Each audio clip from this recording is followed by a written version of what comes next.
Hello, everyone, and welcome to the Lori Clark Show.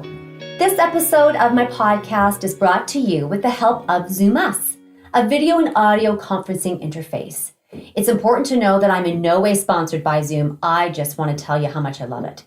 It is very reliable, easy to use, and provides excellent audio and video files that my team and I produce to share the power of story with you. Another non-sponsored, couldn't do without, but just have to tell you how good it is Squarespace.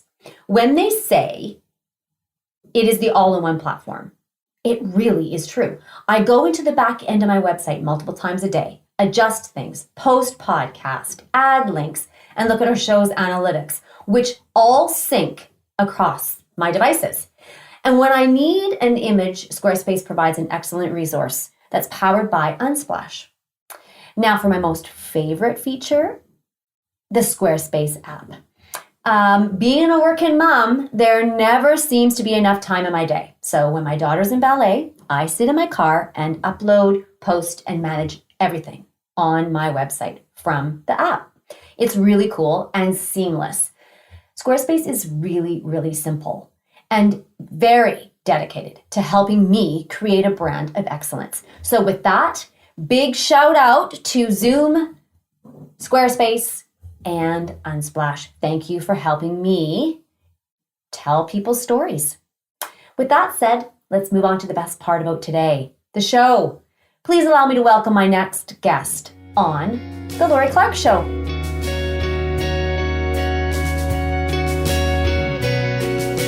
Here with me today to discuss vaping and its impact in the lives of many young adults is Dr. Patton. The e-cigarette was originally a tool that promised to help smokers and to sort of help them segue and move through that really, really rough transition. But it has turned out that the e-cigarette is now a tool that our young men and women are using, and it is seemingly destroying their well-being, their health. The numbers will boggle your mind. I read the numbers and I was like, what? But in my research, the CDC said that teen vaping has surged to more than 1 in 4 high school students. And a survey that was done in the United States revealed that about 3 million or 20% of our high school students are actually vaping. And in contrast, last year, there was 1.73 million. So it's like just on the rise. But now after lung illnesses and some deaths, doctors, parents, and lawmakers are growingly concerned. Today, we want to talk to you, Dr. Patton, who is a naturopathic doctor, about the effects of vaping. You know, where do we go? How did we get here? Yeah. I don't know exactly how we got here, but I do know that it's a big issue. Now, I was talking to my daughter not too long ago, and she was saying at her school it seems to be less of an issue, but I think it really depends on maybe the groups you hang out with or where you are, you know, in North America in general. So there may be pockets of schools that are less involved and or just pockets of places in the schools where they're less involved, but it still seems to be a big issue. I was reading something today that there was the first double lung transplant as a result of vaping illness. And it was like, I think a 16-year-old who is going through that. And the parents were saying, you know, it's really rough to see their athlete on this, you know, external lung machine, just trying to survive till he could get a transplant, and now has to go through the recovery. And you just think, how could this happen to someone at that age? For no good reason except for, you know, those who it's from the manufacturers of the substances going into the vaping tools that are causing the problem. And in this case, I think it was a vitamin E acetate that was going into the lungs. So that's not even a chemical per se. That's a type of vitamin, actually. It's just being put in the wrong place. Right, because we take vitamin E all the time. And I read that same article with the doctor. He was shocked. He had a picture of like the lungs, and he was just blown away at what the lungs looked like. And the degeneration that was happening. Right.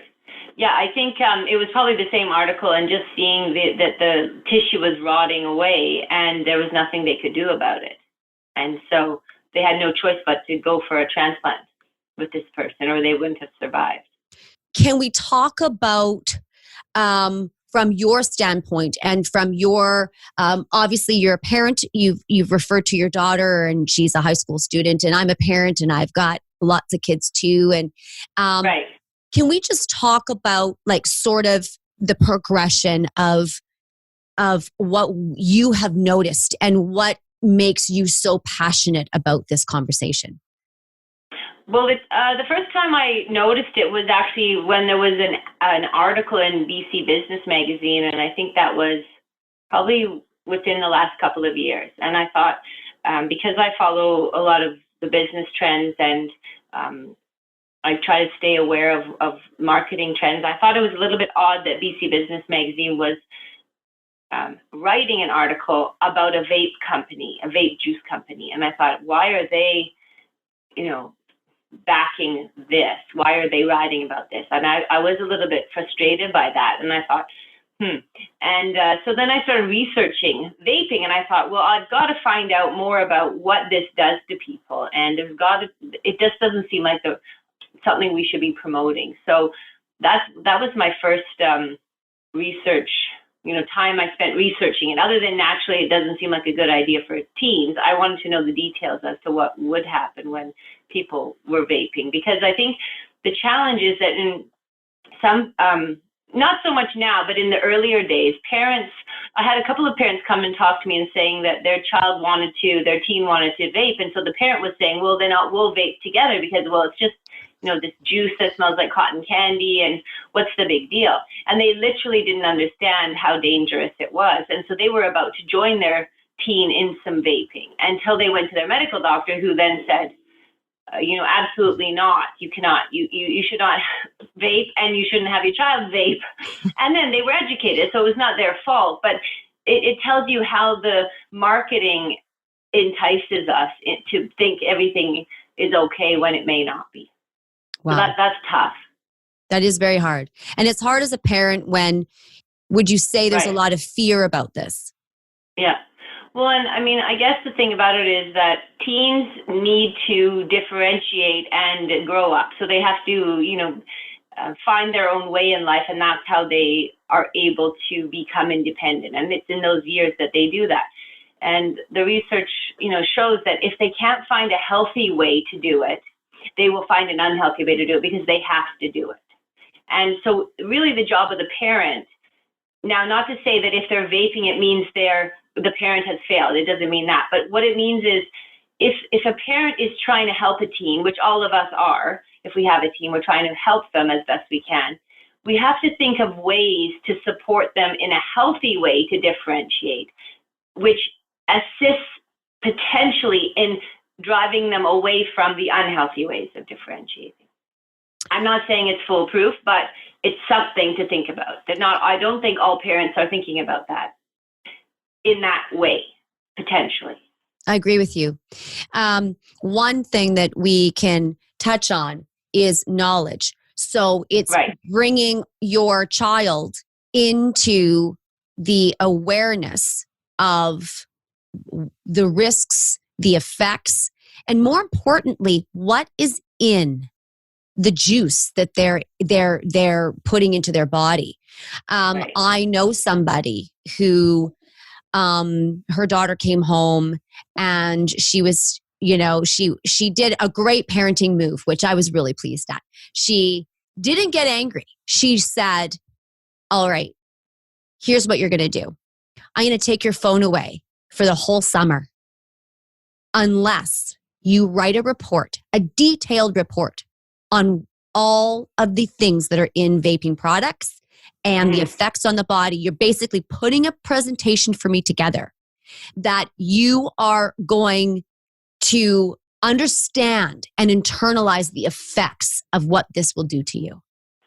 And that to me is brilliant because knowledge is power. And what happens is when people start to read and people start to engage in their own education, they begin to change their life. What are the risks of vaping? Mm-hmm. Death.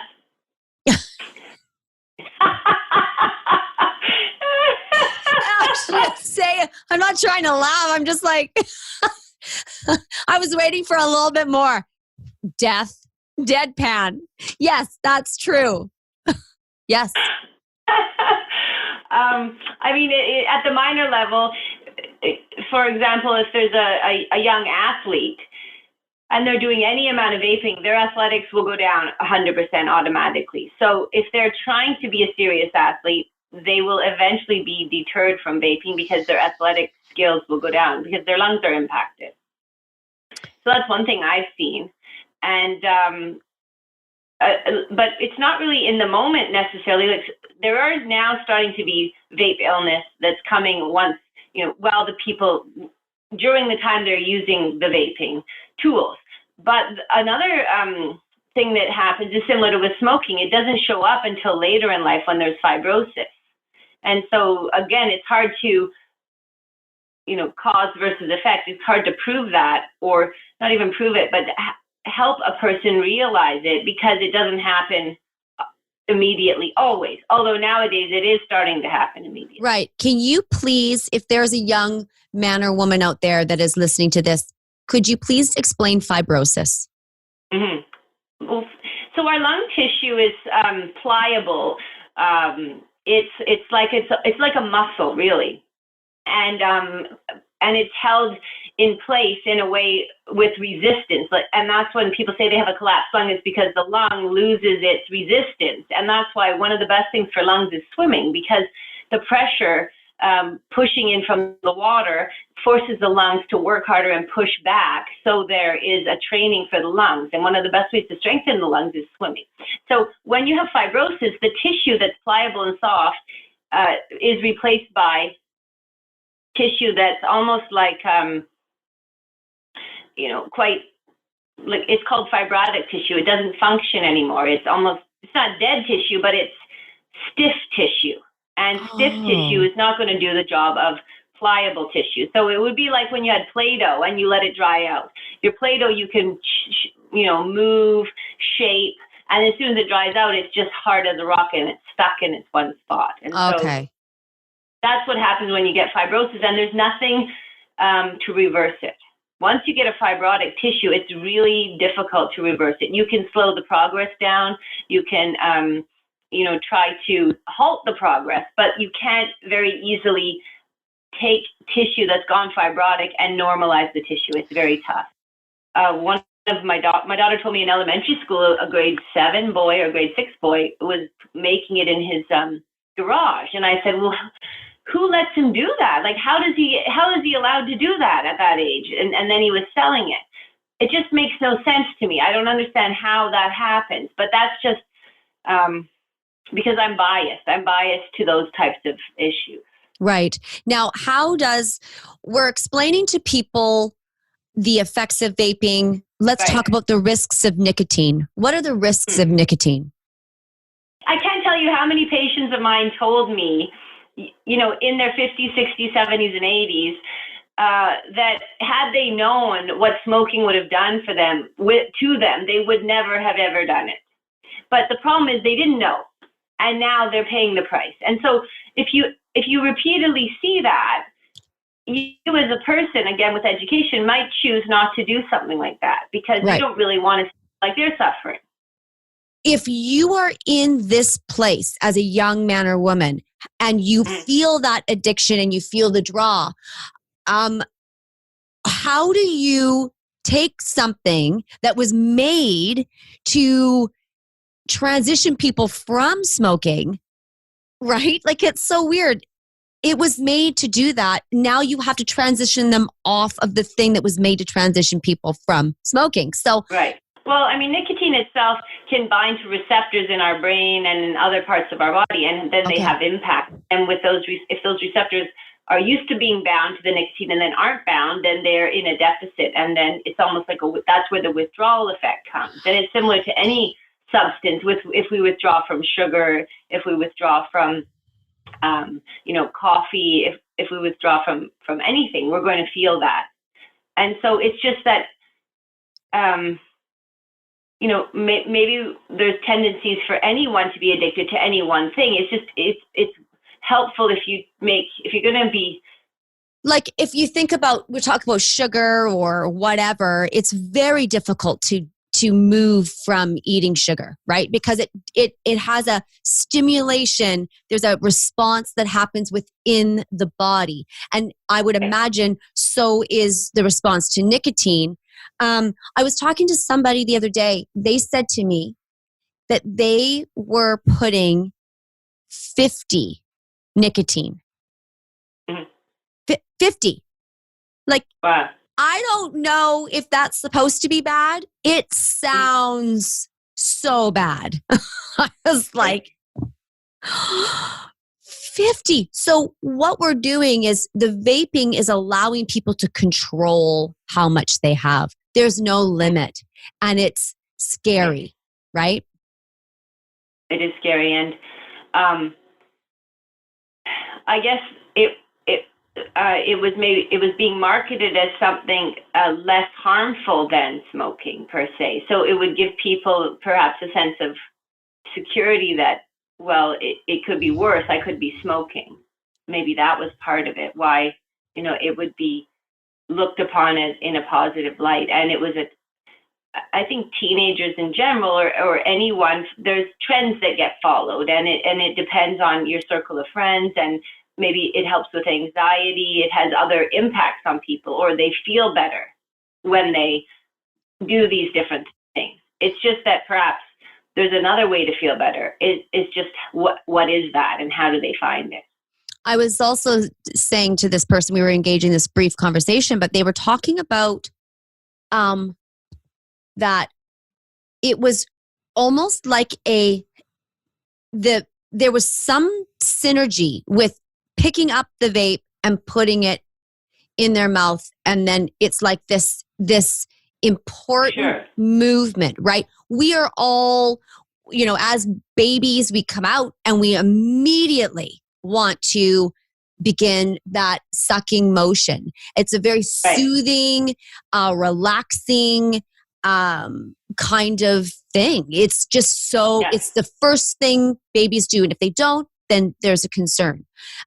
So I think there's part of that from my own experience, not my personal experience, but just my own experience in talking to people, that there's something about that hand to mouth thing that creates this, euphoric feeling that coupled with the chemical or the stimulant, and then what you're describing about the neuro pathways in the brain, it's doing things that we're not really understanding, I don't think.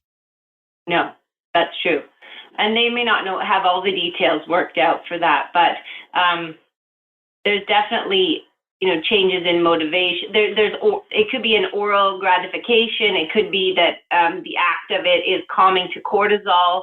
But there are other ways to do that as well. So the challenge is, if it's happening in a social setting and other members of the social setting are participating, it's at that age, membership in a group matters a lot to teens.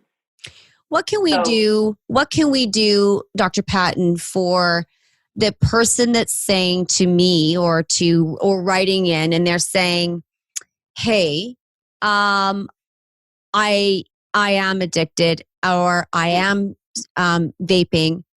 How can I stop? How can I stop?" So let's talk about how they can stop. Let's talk about a safe, natural way to help them bring it into control. Right. Well, there's different ways, but there are some. There's an addiction point on the ear, so an ear acupuncture point for addictions, and that can be useful. What we'll often do is place a seed in that spot and allow the person to press on that when they feel the craving. And so that allows them to, over time, give some control over what their behavior is. So instead of vaping, they will press on that, and that can help, break up the addiction for the moment. So let's just do a quick tutorial on that. You've got in your ear, you have meridians. Yeah. Okay. Yeah, so the whole body is represented in the ear. There's ear acupuncture meridians, and there's one point called Shenmen, and Shenmen is an addiction point, and you can just press on it yourself, or you can have a seed placed there with a piece of tape, and then you press on the seed, and that activates the point. So wow. Yeah, so it's just in this part of the ear. I don't know if you can. I can't see it, but up in here. Okay, anyways, at the top. Yeah. Okay, yeah. If you look up Shen Men, that's one of the points. So that's a very powerful point that can be utilized. A lot of times we give support for brain chemistry, so serotonin and dopamine support, because that will help as a person's weaning down from the withdrawal. Okay. In certain cases, we've even done IVs for neuroregeneration to help, again, with rebuilding the neurochemicals once a person's reducing. And also stress support. So the adrenal glands are important to support during this process. Okay. But mainly it comes from the person wanting to do something about it. So there has to be the want and then desire and then the support. Right. But that's secondary, really, the support to the desire. What about the effects in your mouth? Mm-hmm. Well, I mean, if you think about the lungs and the skin and the mucosa as a large detox, organ, imagine anything that you place in that tissue can damage it quickly, and then the tissue can repair when left on its own quickly. But if it's just constantly attacked, it's going to get damaged quite quickly because it's a very sensitive tissue. And so I would guess, and again, I haven't seen a lot of information on it, but I would think similar to smoking, you can get things like, throat cancer, mouth cancer, those kinds of things over time. Well, and it might even happen faster. And you oftentimes you prescribe like a tincture that you put under your tongue because the mouth is it is a high absorption point. It goes right in. So if what you're putting in your mouth is it true? What you're putting in your mouth goes right into your system. Yeah, especially if it's under the tongue, it'll absorb into the bloodstream right away. That's right.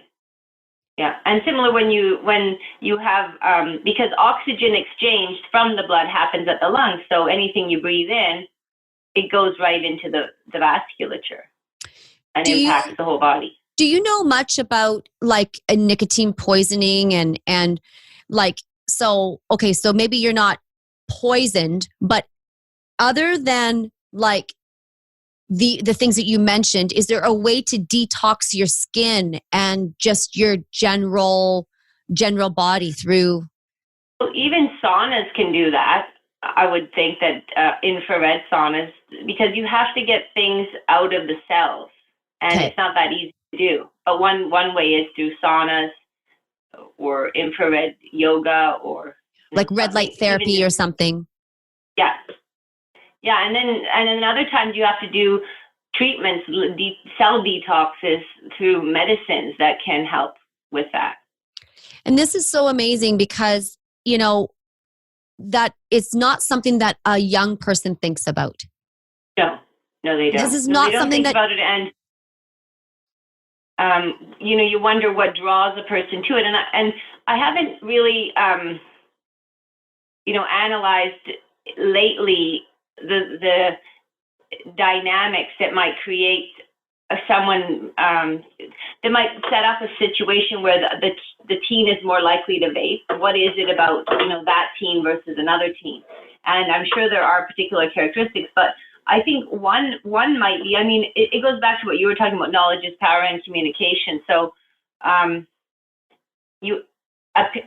I'm not a parenting expert or a psychologist, but what I've observed is that children, teens, I mean, their brain's not fully developed till 25. So their ability to make really good decisions, it's not their fault, but it's just not that possible.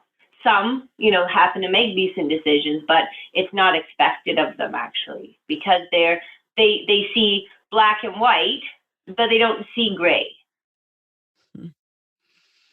So when you can't see gray, it's hard to make, really informed decisions. And so that's where they work in the extremes at some level. And that's why you see in their moods, it can go up, it can go down in a day. And so with parents, and again, each parent has to know their own child, but I from my experiences, there have to be the ground rules of, these are the bottom lines of in a household that are just not okay. And then there's the consequences if that happens. But then beyond that, there has to be enough freedom for the child within protective parameters that they, grow up somehow. Right. So there has to be that type of adaptive parenting style for the child to be less likely to, go that way at that time. Well, and here's the thing, and it's that dance, and and as people are listening to this, they're coming from many different perspectives, and ages too as they're listening. But I'm a parent. My oldest is almost 21 and my youngest is 10, and so I'm kind of in all of it, and I know a thing or two about walking that line. Right. Of what you're talking about. And I was writing this down this morning, and I said that, we want to protect our kids so much. And, we're reading this information on vaping and we're like, stop what you're doing. Like, you can't bring it into this house. You have to bury it in someone else's yard. You can't bring, you know what I mean? Like, we just tell our kids all these like things, and right. We know the fear that's associated. We're watching the news, and our kids are getting information, but the difference is that fear is, if you crimp it, it's not flowing, and it doesn't actually, it comes down in this like hard sort of thing, but you're acting in fear because you know better, and our children may not know better at this point. And no, they may not. And when you want something, your whole body craves it, right? So I was talking to this person and they said, well, it was hard to quit because my other friend was still vaping. So there I am, and I'm trying to quit. I'm trying because I've read the information. I know what is not good for me now, and I've watched the news and I've heard, but now I'm still having the problem. And so fear is a state when it is flowing freely. It is a state of intuition. And I think the world is collectively waking up in North America, maybe not the whole world, but definitely around here, and going, wait, we need to be afraid about this, because fear that is free flowing, that is just pure, is actually leading us to an intuitive sense that something is wrong. And let's collectively ride on that a little bit, because it has to change. We have to change. And when lawmakers and doctors and young men are getting, a double lung transplant at 16 years old, we need to be afraid, and we need to wake up and begin to use our intuition about how we can move into greater awareness and how we can equip our kids and empower them, that just because other people are doing it doesn't mean they should. And also, there's a lot of power in the fact that they can change the dosage, that they can just, because it's like it's a vice, right? Right. So is there anything, as we wrap up, is there anything that you feel is essential to this conversation? Well, I think all my work, other than,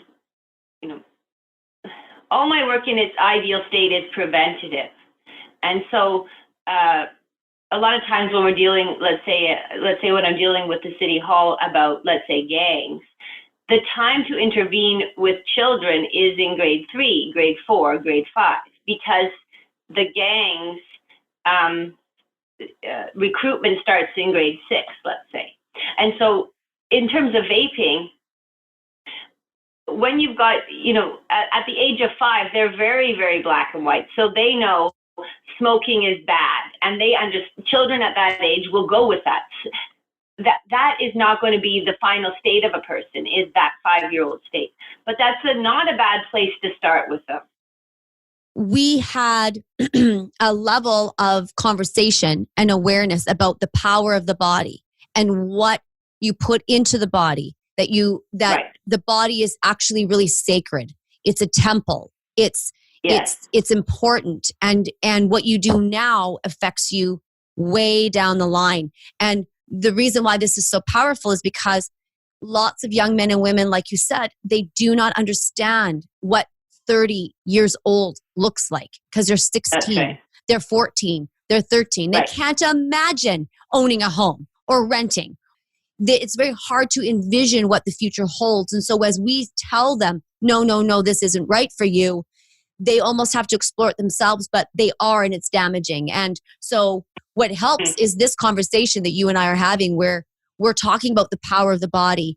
Yeah, and the other thing, it sort of looks back to, even if a teen has a passion for the environment, let's say, which a lot of teens do. Yeah. If you have a river, that's flowing with water that's clean and there's no debris in the water and it's fresh water, you never would want to throw garbage in that river, because that's not going to be good for the environment. It's going to impact the fish, the birds, wherever the river flows to, it'll impact that.